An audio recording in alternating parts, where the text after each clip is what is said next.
back, and we're going to be discussing how Windows 98 works. Windows 98, fun stuff. So let's dive in. So basic functions and features. Windows 98 is a true 32-bit operating system offering multitasking and multi-threading capabilities. Multitasking is the ability of the processor to switch quickly between different processes or applications so that programs appear to run all at the same time. And so that's multitasking. Multi-threading is the ability to support processes that run multiple threads. So each application is doing more than one thing at a time, and then each program is doing, all the programs are running at the same time. That's what they're getting at there. So also there's another term that you may see on the test for multitasking. It's also called a context switch. The two major components of a Windows 98 are the Windows core and the ancillary systems. So we have the core and the ancillary systems. The Windows 98 core components. The GDI interface draws all objects displayed on the screen and interacts with the display system and drivers. The user interface is a 32-bit shell including file system and file service tools. So the user interface is a 32-bit shell including the file system and service tools. The user component is the I/O manager, which receives and routes information from devices. The kernel is the core of the OS that controls all tasks. And the ancillary systems, we have the process scheduler, which provides system resources. The process scheduler says how long things get to run for. So we talked about these multitasking and multi-threading, right?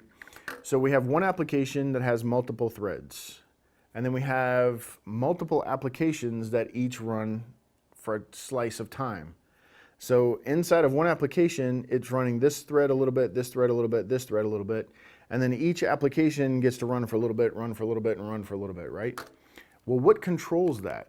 What controls that is a very important key component of every OS called the process scheduler. And it's what dictates what's going on and when. Now, what happens is if you have too many things running, you only have an X window, right? You only have so much time. And then the more things you run, the smaller these time slices get until they're really, really small. If you drive them too small, you have too many things going on at once, then we switch into this process, and now, oops, we haven't even done anything, and oops, our time is up. So now we switch to this process, oops, our time is up. We switch to this process, oops, our time is up. So each process no longer does anything. They don't get to do anything. Or they might get to run 1 or 2 cycles of the CPU and that's it, which again is not enough to accomplish a task. And then we have something called atomic operations where once you start something, it's going to run until it finishes, and you need to keep those really small, like handling interrupts. But those atomic operations will get to run, but nothing else pretty much will get to run if you get too many things going on. And then your system grinds to a halt, because all the computer is doing is switching from task to task to task to task. And those are called context switches. And when that happens, the computer goes into what's called thrashing. All it's doing is loading one context switch, taking it out, loading the next, taking it out, loading the next. And it's called thrashing, and nothing gets done, and it looks like the computer locked up.